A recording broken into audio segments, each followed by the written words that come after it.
Hi, this is Tracy HT, and I'm here to do the weekly Oracle and Tarot card reading, and I am using the Queen of the Moon Oracle by Stacey DeMarco. If you would like to purchase this amazing deck, click the link in the description box down below.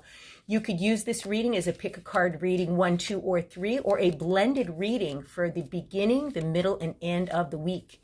As I shuffle the deck, I'm asking all light beings, angels, and God, please relay the message you need to share with my viewers, the highest good of all.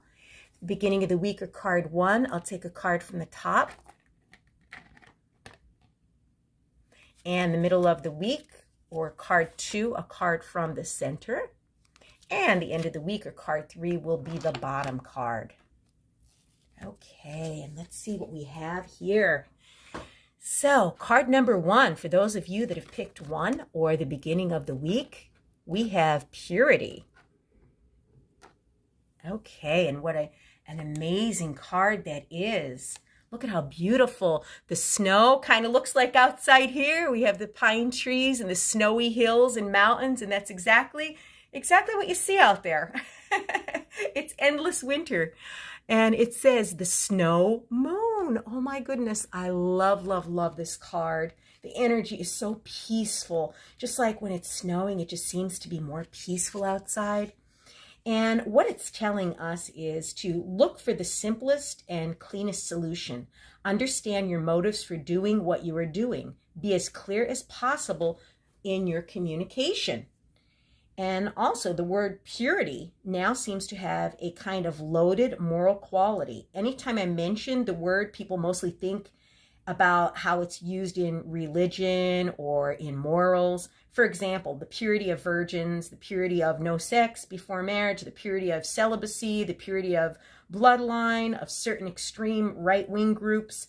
No wonder why we use this word with some interpretation. But the purity I refer to here is the purity of the silver moon, okay, on the unmarked snow.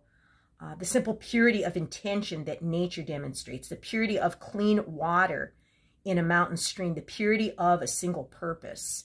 So, look for the simplest solution, okay? If there's something that has been, perplexing you, it may not be as complex as you think. Understand your motives for doing what you're doing. And above all, be clear in your communication. And then in the middle of the week, card number 2, we have, I got my deck upside down here, we have pleasure.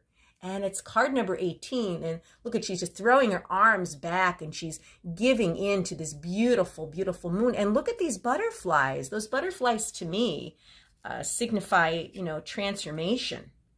And this is the waning gibbous 2 moon.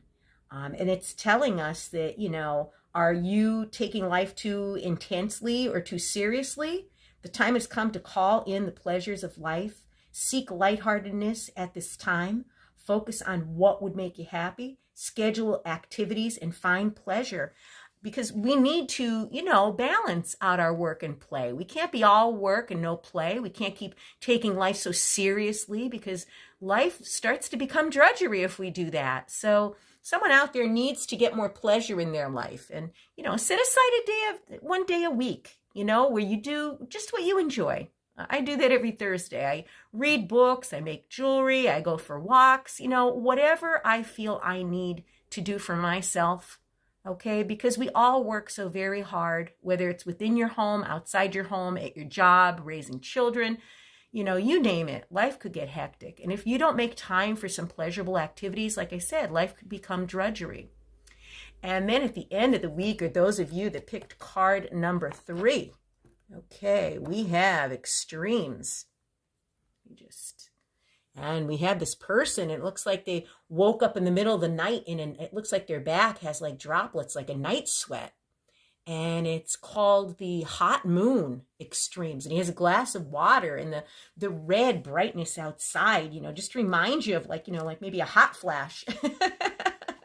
And this could be a man or a woman, waking up like this, feeling these extremes. And the card is telling us is, we need to learn how to handle, crises with calm and resilience. Seeking balance is superior to seeking extremes. There are better ways to handle conflict than rage and outrage because, when we're faced with a situation that we don't like or something that catches us off guard, we react emotionally, maybe say things that we can't take back, or go to extremes in this case where, it's not going to make the situation worse. It's going to make it, not going to make it worse. It's not going to make it better. It's going to make it worse. So something may trigger you. I just have this strong feeling of being triggered at the end of the week, or for those of you that picked card number 3 anytime during this week, that something may trigger you. And you may need to control your feelings about it. Like, step back, take that pause, okay, before you speak. Count to 10 before you react. Because like I said, when we say things to people, they could be very hurtful and we can't take those words back, So, most of us have been there where, we're just to our breaking point with someone and we just want to lash out at them. But trust me, that only makes the situation worse, okay? If you're going to react emotionally and not think before you speak, or do something physically that you're going to regret later, it's just not worth it. So just try to remain calm. Again, pause before you say anything. Take a step back before you react and ask yourself, is this worth me getting angry over? Is this worth me retaliating over? Is this worth me getting into an argument or a drop down, drag out fight with someone? No, it's never worth that. So be aware of that at the end of the week so you remain cool, calm, and collective. What an interesting week for you. If you've enjoyed this reading, I would really appreciate it if you would give it a thumbs up. It will help my channel get exposure here. Drop a comment down below as to whether this resonates for you. And above all, subscribe, because I will be back with more.